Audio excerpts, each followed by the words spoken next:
The United Nations Security Council chamber fell into stunned silence as Commander Zorix's transmission ended. Outside, the massive shadow of the Nexarian command vessel drifted over Manhattan, its surface rippling with iridescent patterns like oil on water. General Eleanor Williams, Joint Chiefs chairperson, closed her tactical tablet and surveyed the room. "Well," she said, her voice steady despite the circumstances, "I believe we've just been patted on the head and told to sit quietly in the corner." The Russian ambassador slammed his fist on the table. "They disabled our entire nuclear arsenal in seconds. Every missile silo worldwide shows complete system failure." Williams nodded grimly. "Same with our particle beam defense grid. The system just doesn't recognize the technology." President Chen of the Chinese Federation leaned forward. "My scientists report their ships employ some form of gravitational manipulation. They're not just hovering, they are creating localized distortions in spacetime." Across the globe, civilians gathered in streets, staring upward at the obsidian vessels. Markets crashed. Religious leaders called for calm. Military personnel reported for duty despite knowing their weapons were useless. Humanity processed the shock in myriad ways, some with defiance, others with resignation. At NASA's Jet Propulsion Laboratory, Dr. Samira Hassan frantically analyzed data from deep space monitoring stations. They emerged from nowhere, she explained to her team, pointing at the readings. No warp signatures, no dimensional rifting, just instant translocation across thousands of light years. She pushed away from her console, rubbing bloodshot eyes. Whatever method they're using completely rewrites our understanding of physics. Meanwhile, in Geneva, diplomatic teams worked through the night drafting potential responses to the Nexarian ultimatum. Each proposal sounded more desperate than the last. What leverage could Earth possibly have against beings who treated interstellar travel as commonplace? Commander Zorix observed these efforts from his ship, multiple viewing screens displaying Earth's major population centers. His second-in-command, Sub-Commander Kelix, approached with a datapad. "The preliminary resource survey is complete," Kelix reported. "Their planet contains significant quantities of rare isotopes, particularly in their ocean floors. Extraction would be straightforward." Zorix's silver fingers scrolled through the data, and their resistance capabilities. "Negligible," Kelix replied with a dismissive gesture. "Their most advanced fighter craft couldn't even reach our lower atmospheric screens. Their nuclear arsenal is primitive fusion technology, barely worth neutralizing."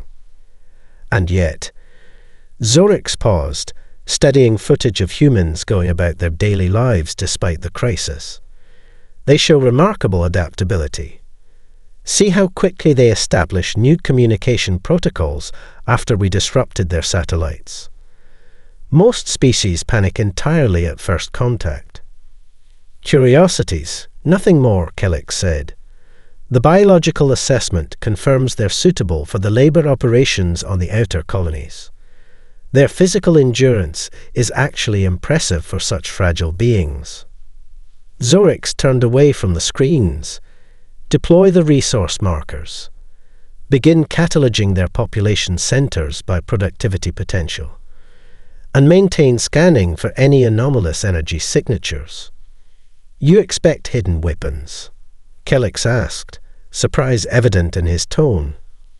"I expect nothing," Zorix replied, "which is why the Nexarian collective has survived for 10,000 cycles, while more presumptuous civilizations have perished. Complacency breeds extinction. Sub-Commander, remember that." As night fell across North America, strange lights appeared beneath the surface of Lake Michigan. In the Gobi Desert, sand shifted as ancient mechanisms stirred. Deep in the Amazon rainforest, Tribal elders gathered to discuss dreams they'd all shared simultaneously. Dreams of chambers hidden beneath mountains, waiting to be opened. Humanity's 30-day countdown had begun, but elsewhere on Earth, a much older countdown was reaching zero. Dr. Maya Chen placed the ancient clay tablet under specialized lighting, tracing her finger along symbols that had no business appearing in 4,000-year-old Sumerian cuneiform. The university's archaeology lab was deserted at this late hour, exactly how she preferred it since the Nexarian arrival 3 days ago. "That's definitely not standard Proto-Elamite," she muttered, comparing the markings to reference texts. The symbols resembled nothing in linguistic databases, yet they appeared consistently across artifacts from civilizations that never contacted each other. Sumerian tablets, Indus Valley seals, Proto-Chinese oracle bones, and Olmec stela. A soft knock interrupted her concentration. Carl Jackson Hayes stood in the doorway, his military uniform exchanged for civilian clothes, though his posture remained unmistakably military. "Dr. Chen, I'm with the Joint Special Operations Historical Division." He placed a government ID on her desk. "We need to talk about these symbols you've been researching." Chen crossed her arms.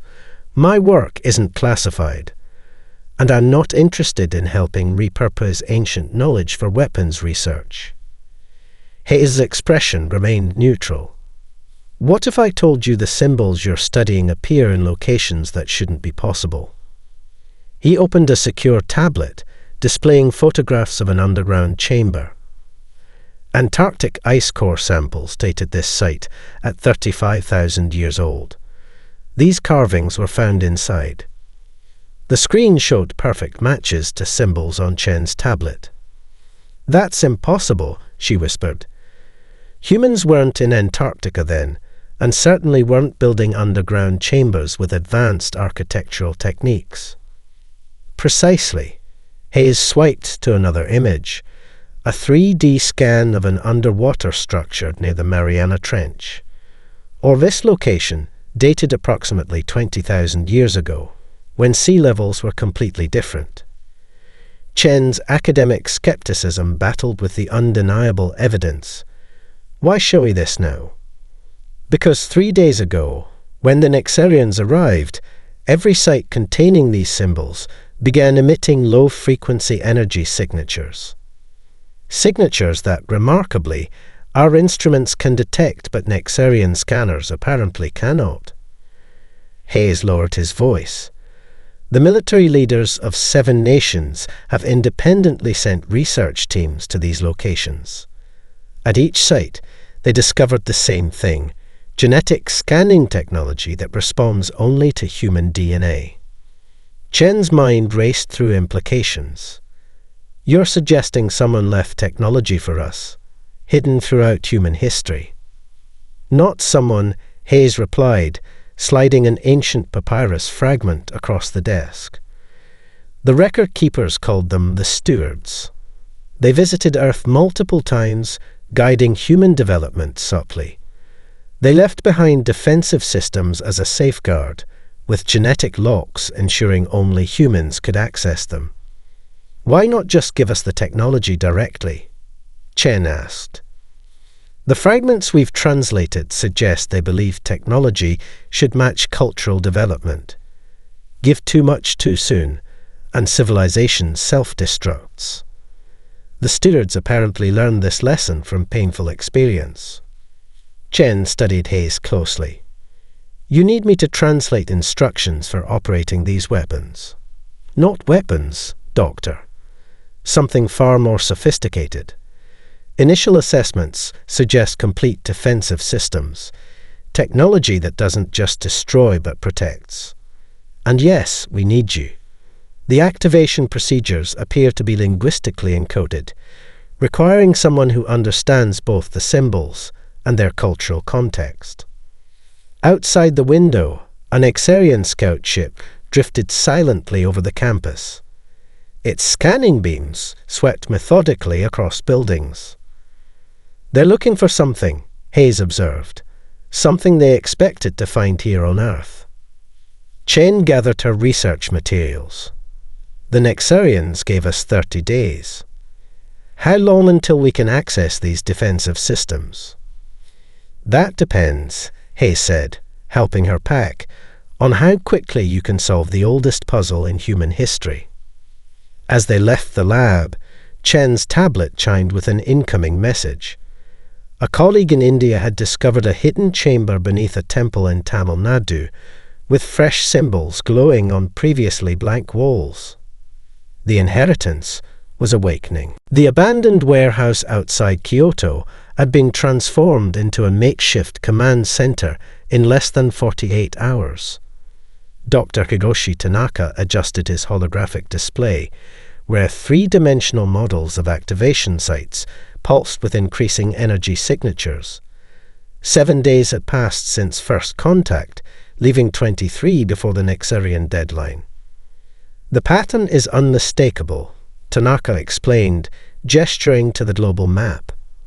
"Each site activates others in sequence, like neurons firing across a planetary nervous system."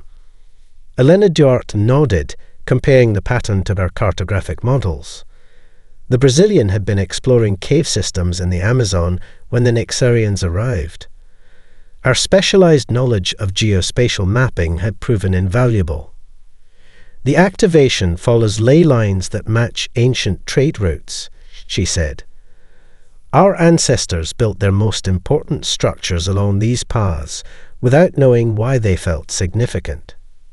Across the room, Vikram Patel worked furiously on decoding the crystalline data storage they'd recovered from the Himalayan site.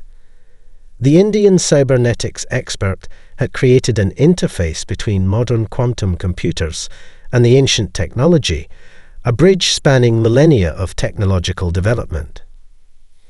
"I've accessed another memory segment," he announced, his eyes reflecting scrolling data. The stewards left detailed schematics, but they're encoded in a mathematical language that evolves as we interact with it. It's teaching us as we decode it. Colonel Hayes entered with Natasha Orlova, the Russian deep-sea explorer who had discovered the Baltic facility. Her wetsuit was still damp from her most recent dive. "The underwater training chamber is fully operational," she reported, her voice hoarse from exhaustion. "The simulations show defensive capabilities beyond anything we could have imagined. Not just weapons, but systems that can manipulate fundamental forces, gravity, electromagnetic fields, even localized space-time distortion." Dr. Chen looked up from her translations. "Any progress on understanding why the stewards chose humanity?" These texts mention something called the optimal balance repeatedly. Before anyone could answer, the security systems blared. Hayes rushed to the monitors. "Nexarian patrol ship, closing fast," he warned. "They must have detected our power signature." Patel typed rapidly, implementing countermeasures they'd developed. "Activating the dampening field. If this works, they'll see only normal human electronic signatures." The team watched tensely as the alien craft circled overhead, its scanning beams sweeping the warehouse. Minutes stretched like hours before the ship finally moved on. "That was too close," Duarte whispered. "They're increasing patrols everywhere. 2 of my colleagues were detained yesterday for attempting to access a site in Peru." Hayes nodded grimly. The Nexarians are connecting the dots. They know something is happening, even if they don't understand what. Chen projected her latest translation onto the main screen. According to these texts, the legacy array was designed with a specific vulnerability in the Nexarian technology in mind. The stewards encountered them before, or at least species using similar technology. "That explains why they're here," Tanaka reasoned. "They must have detected traces of steward technology and came looking for it." "But why give us 30 days?" Orlova asked. If they know about the legacy technology, why not just take what they want immediately? Hayes's expression darkened. Because they're still searching.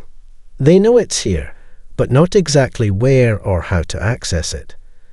The 30-day deadline is their way of pressuring us while they hunt. Patel suddenly straightened, his interface displaying a new alert. We've got a signal from the Antarctic team. They've successfully activated a defensive node, and it's transmitting coordinates to every active site worldwide. Chen translated the incoming data stream. It's not just coordinates. It's an activation sequence and countdown timer. The room fell silent as the implications became clear. The legacy array wasn't just awakening. It was preparing for battle. The abandoned New Zealand mine shaft descended nearly a kilometre below ground, its rough-hewn walls now lined with a combination of modern equipment and awakened legacy technology. 12 days had passed since first contact, and the Nexarian patrols had become increasingly aggressive. Vikram Patel stood before the holographic interface, its azure light casting sharp shadows across his face. The ancient system responded to his gestures with fluid precision, as though it had been designed specifically for human interaction. The calibration is complete, he announced to the team gathered around the central chamber. The legacy defensive node is fully operational and synchronized with 7 others worldwide. Dr. Chen studied the holographic tutorial, hovering at the center of the room. The 3-dimensional display showed Earth surrounded by a lattice of energy patterns. According to the steward records, this is just a fraction of the full defensive network, she explained. The system was designed to activate gradually, preventing detection until fully operational. Colonel Hayes examined tactical displays showing Nexarian ship positions. Their main vessels maintained high orbit, but scout ships had established a pictorial grid covering most of Earth's surface. One of their resource extraction vessels has deployed near Auckland, he reported. It started preliminary drilling operations in the Pacific seabed. Apparently, they're not waiting for their own deadline. Natasha Orlova monitored sensor readings from the Baltic facility. Similar extraction equipment has appeared in the Arctic Circle and South China Sea. They're establishing resource collection points strategically around the planet. Hayes made a decision. We can't wait for the full network to activate. If they establish beachheads with their extraction technology, it could compromise the entire defensive grid. He turned to Patel. How much of the system can we safely bring online now? The regional defensive node is at 86% functionality, Patel replied. Minimum effective capacity was reached 3 hours ago, but Dr. Chen's translations suggest a gradual deployment would be safer. Before Chen could respond, alarm indicators flashed across their displays. Elena Duarte rushed to the monitoring station. Nexarian scout ship approaching, she warned. Their trajectory suggests they detected our power signature. The team watched tensely as a holographic representation of the alien vessel descended through cloud cover, its sensor arrays actively scanning. They're preparing weapons systems, Hayes noted, his voice calm despite the dire implications. They're not taking chances this time. Chen met Hayes' eyes across the room. They both knew this moment would define humanity's response to the invasion. Activate the defensive node, Hayes ordered. Patel hesitated only briefly before executing the command. The chamber hummed with building energy as systems older than human civilization awakened fully. Outside, kilometers above the New Zealand countryside, the Nexarian scout ship locked weapons on the detected anomaly. Energy built within its forward emitters, preparing to vaporize the underground facility. The legacy system responded with elegant precision. No weapon fired. No explosive force. Instead, A barely visible ripple of energy expanded outward from the Earth's surface. When it contacted the Nexarian vessel, all systems aboard simultaneously deactivated. The ship hung motionless for a moment before gravity reclaimed it. Inside the facility, the team watched through remote drones as the alien craft settled gently onto a hillside, completely intact but utterly powerless. The system didn't destroy it, Chen observed with wonder. It just turned it off. Hayes studied the tactical display, where signals from other legacy nodes worldwide pulsed with new urgency.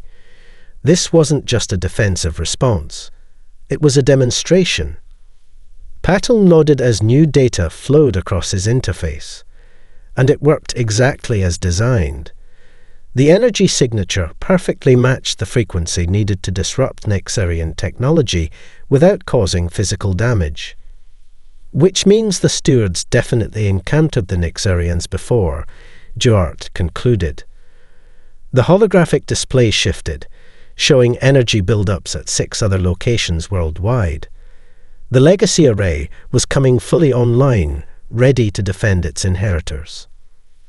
And in high orbit, Commander Zorix received the first report of a lost scout ship, and the impossible technology that had defeated it. Commander Zorix paced the command deck of the Nexarian flagship, his silver skin reflecting the emergency lighting that had replaced the usual ambient glow.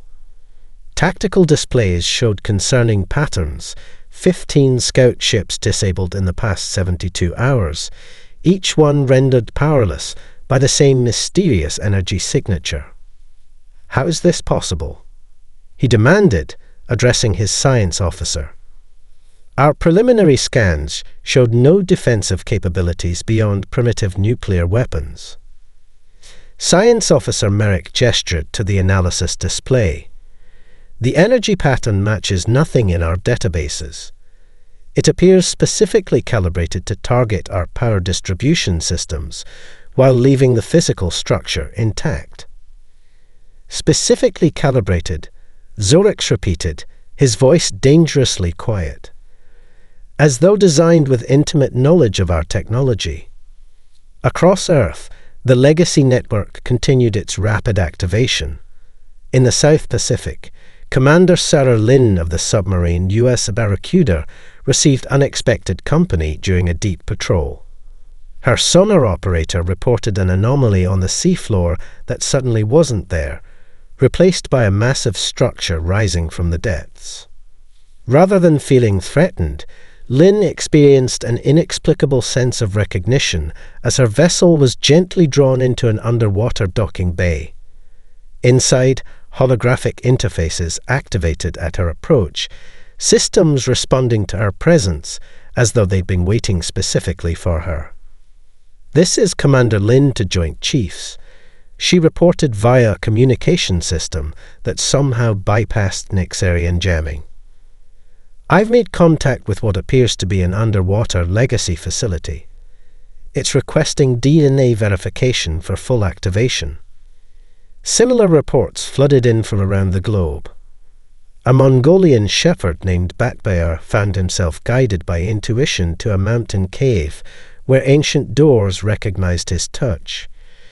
Antarctic researchers discovered that what they had thought was a natural ice formation was actually a carefully disguised entrance to a vast subterranean complex. At the New Zealand Command Centre, Dr. Chen coordinated these reports while studying the legacy's historical archives. "The pattern is deliberate," she explained to Hayes as they examined the global activation map. "The legacy facilities are coming online in a sequence that minimizes detection. Each one activates using different energy signatures to prevent the Nexarians from adapting." Hayes nodded, impressed by the strategic foresight of beings who had planned this defense thousands of years ago. "How many facilities have awakened so far?" 23 confirmed, Peutel reported from his station. Each one establishing contact with nearby humans who match specific genetic markers. The Legacy seems to have identified optimal operators around the world. Before Hayes could respond, the facility's sensors detected massive energy buildups in orbit. On the main display, they watched as Nexarian resource collectors, enormous cylindrical vessels, began descending through the atmosphere. They're accelerating their timetable, Orlova observed grimly. Zorix is deploying major extraction units to at least 12 locations simultaneously. Chen's expression remained calm as she monitored the Legacy network response. The system anticipated this. Watch. As the Nexarian collectors breached the lower atmosphere, shimmering energy fields materialized above each targeted location. The alien vessels encountered these barriers and attempted to push through, their engines flaring with increased power. The shields held. Remarkable, Tanaka whispered, analyzing the readings. The shields aren't just blocking them. They are adapting to each attempt to breach them, learning from the Nexarian techniques. On the command deck of his flagship, Zorix received increasingly frantic reports from his collection fleet. Earth's sudden defensive capability defied all their intelligence assessments. Worse, the defensive measures displayed hallmarks of technology the Nexarians had encountered only once before, in ancient ruins that their ancestors had discovered and plundered for their most advanced technologies. Impossible, Zorix murmured, staring at the tactical display where more of his ships reported system failures. The Forerunners have been extinct for millennia. How could their technology be here? The answer was becoming clear with each passing hour. Humanity had inherited the legacy of the very civilization from which the Nexarians had stolen their technological advantage. And that legacy was fully awakening. The United Nations General Assembly Hall had been hastily converted into humanity's unified command center. Representatives from every nation huddled around displays showing Nexarian fleet movements and legacy defense network status. 29 days had passed since first contact. 1 day remained before Zorix's ultimatum expired. Dr. Chen and Colonel Hayes stood before the assembly, their weeks of exhaustion visible, but overshadowed by newfound confidence. The legacy network is now at 78% activation, Chen reported. 36 major facilities and over 200 minor nodes are fully operational worldwide. The Secretary-General leaned forward. And you believe we should broadcast directly to Commander Zorix? Reveal what we've discovered. Hayes nodded. The legacy archives are clear. The Forerunners designed this technology not just to defend, but to communicate. They believed lasting peace required understanding, not just military deterrence. After brief deliberation, the Assembly approved the plan. Technicians established a connection to the Nexarian flagship, bypassing their communication protocols using legacy technology, another demonstration of capability. Commander Zorix's massive holographic form materialized above the assembly floor, his expression a mixture of irritation and poorly concealed concern. Humans, he acknowledged curtly. I assume this unscheduled communication means you've reached a decision regarding our generous offer of protection. Chen stepped forward. We have indeed reached a decision, Commander. But first, we'd like to share something we've discovered about our planet's history. Without waiting for his response, she activated the Legacy's historical database projection. The assembly hall transformed into a virtual star map showing Earth and dozens of other worlds connected by glowing pathways. The beings you call Forerunners visited Earth many times throughout our development. Chen explained. They left defensive technology in our safekeeping, designed to activate when needed. Zorix's silver features betrayed a flash of recognition before settling into careful neutrality. Interesting theories, but irrelevant to our arrangement. Hayes stepped forward. "Not theories, Commander, and very relevant." He nodded to Petal, who activated a command sequence. Across Earth, legacy facilities simultaneously generated holographic displays visible to everyone, humans and Nexarians alike. Above major cities hovered perfect schematics of Nexarian vessels, rotating slowly with key systems highlighted and vulnerabilities clearly marked. "Your shield harmonics oscillate at predictable frequencies," Hayes explained calmly. "Your weapon systems draw power in sequences we can interrupt. Your propulsion technology relies on gravitational manipulation that can be reversed." To demonstrate, he activated a brief pulse that temporarily severed communication between all Nexarian vessels. The ships drifted momentarily before emergency systems re-engaged. Zorix's expression darkened. "How dare you?" "We didn't build these defenses," Chen interrupted. "We inherited them. From the same civilization your ancestors encountered and whose technology forms the basis of your current technological advantage."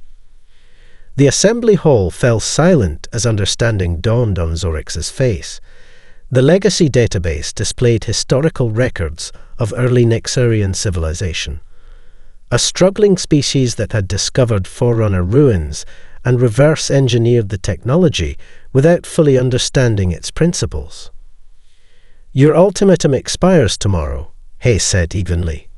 "But we're offering an alternative. The legacy contains not just defensive capabilities but knowledge, scientific, cultural, and historical records of dozens of civilizations, including your own." Chen extended her hands in a gesture of peace. "We can disable your entire fleet at any moment. Instead, we're inviting dialogue. The Forerunners believed in cooperation rather than conquest. We've inherited not just their technology but their philosophy." On his command deck, surrounded by increasingly anxious officers, Zorix faced a decision that would reshape his civilization's future. The humans had not only neutralized his military advantage, but exposed the carefully hidden truth about Nexarian technological development. His response would determine whether this encounter ended in unprecedented cooperation, or a demonstration of just how completely the legacy could disable their stolen power. The negotiation chamber beneath Geneva hummed with tension. Crystalline pillars illuminated the space with a soft blue glow, technology ancient beyond comprehension, yet responding to human presence as naturally as breath. Around a circular table of material that resembled marble, but was demonstrably stronger than steel sat representatives from both species. Commander Zorix had arrived with 3 advisors, their silver skin contrasting sharply with the earthen tones of the chamber. His demeanor had shifted from conquering commander to cautious diplomat, though pride still straightened his spine. Across from him sat Dr. Chen, Colonel Hayes, and representatives from the UN Security Council. Behind them, holographic interfaces displayed data from the legacy archives, scrolling through information faster than any human could read unaided. "Your proposal is unprecedented," Zorix began, his resonant voice carrying easily through the chamber. "No species has ever offered technological exchange with the Nexarian collective. We typically acquire what we need." "You mean steal," corrected the Russian ambassador bluntly. "Your technological advancement comes from plundering other civilizations." Zorix's eyes narrowed, but before he could respond, Chen activated the historical archives. The chamber darkened momentarily before filling with a 3-dimensional representation of a star system none of the humans recognized, but which caused visible discomfort among the Nexarian delegation. "Eridani 7, Chen said. "Your ancestral home world. According to legacy records, the Forerunners encountered your species approximately 12,000 years ago by Earth's calendar. The hologram showed primitive Nexarian settlements, a pre-industrial civilization struggling with limited resources and harsh environmental conditions. The Forerunners established observation posts but maintained non-interference protocols, Chen continued. They departed after ecological surveys, leaving automated monitoring stations. Standard procedure for them. Zorix shifted uncomfortably as the display advanced through time, showing his ancestors discovering an abandoned Forerunner outpost. Subsequent images depicted rapid technological advancement as they reverse-engineered increasingly sophisticated systems. What the records show next is fascinating, Hayes said, advancing the historical simulation. Your species used the stolen technology to reach nearby star systems, where you discovered more Forerunner outposts. Rather than developing your own innovation pathways, you continued appropriating their technology. The simulation showed the expansion of Nexarian influence across dozens of star systems, each conquest following the same pattern. Locate Forerunner technology, assimilate it, use it to conquer the next world. Enough? Zorix demanded, his composure cracking. This ancient history has no bearing on our current situation. It has everything to do with our situation, Chen replied calmly. The Forerunners foresaw this pattern. They recognized that technology without ethical development creates imbalance. That's why they chose humanity as custodians for their legacy. Chose you. Zorix scoffed. Humans. A primitive species that only recently achieved basic spaceflight. Hayes nodded to Chen, who activated another historical sequence. This one showed early humans interacting with Forerunner representatives. Unlike the observation-only approach with Nexarians, the Forerunners engaged directly with human ancestors, conducting what appeared to be complex genetic sampling and cognitive evaluations. They tested many species, Chen explained. The legacy archives indicate they were seeking specific traits: adaptability, empathy, creativity, and ethical capacity. Humans weren't the most advanced species they encountered, but we demonstrated a particular balance of characteristics they valued. A balance your species lacks, Hayes added. The Nexarians demonstrated remarkable technical aptitude, but consistently failed empathy and ethical development assessments. You prioritized technological advantage over cooperative advancement. Zorix's advisors exchanged troubled glances as the evidence mounted. Their carefully constructed narrative of natural superiority was unraveling before incontrovertible historical records. The Forerunners didn't abandon Earth, Chen concluded. They invested in it.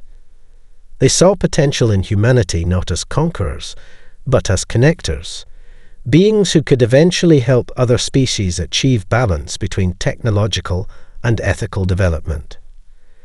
The implications hung in the air between the two delegations. Humanity had been chosen not because of technological superiority, but because of something the Nexarians had never valued or understood. 6 months after first contact, the skies above Earth remained dotted with Nexarian vessels. Their presence, however, had transformed from threatening to collaborative. The massive flagship now orbited alongside the International Space Station, which had been expanded using a combination of human, Nexarian, and legacy technology into humanity's first true orbital diplomatic center. Dr. Chen stood at the observation deck, watching Earth rotate below. The legacy facilities, once hidden beneath land and sea, now operated openly, their crystalline structures emerging like flowers blooming after a long winter. Colonel Hayes joined her, bearing 2 cups of coffee. The Antarctic facility just reported successful integration of Nexarian gravitational systems with legacy power distribution, he said, offering her a cup. They'd increased efficiency by 37%. Chen smiled. Better than projected. The legacy systems continue to surprise us with their adaptability. Below, Earth showed visible signs of transformation. Legacy environmental restoration technology had begun reversing centuries of pollution damage. Coastal cities gleamed with new architecture that harmonized human aesthetics with Forerunner efficiency and Nexarian spatial dynamics. The Cultural Exchange Program has over 10,000 applicants, Hayes noted, both human and Nexarian. 6 months ago, we were preparing for planetary annihilation. The Forerunners understood something fundamental about advancement, Chen replied. Technology without ethical growth creates imbalance. The Nexarians needed our perspective as much as we needed their technical knowledge. Their conversation paused as Commander Zorix entered the observation deck. His formerly rigid military bearing had softened, though his silver skin still caught the light dramatically. He nodded respectfully to both humans. The Council has approved the Joint Research Initiative, he announced. 7 Nexarian science vessels will work with your legacy facilities to develop sustainable energy solutions for both our worlds. That's excellent news, Chen responded. The Legacy Archives suggest similar collaboration between the Forerunners and several other species created their most significant breakthroughs.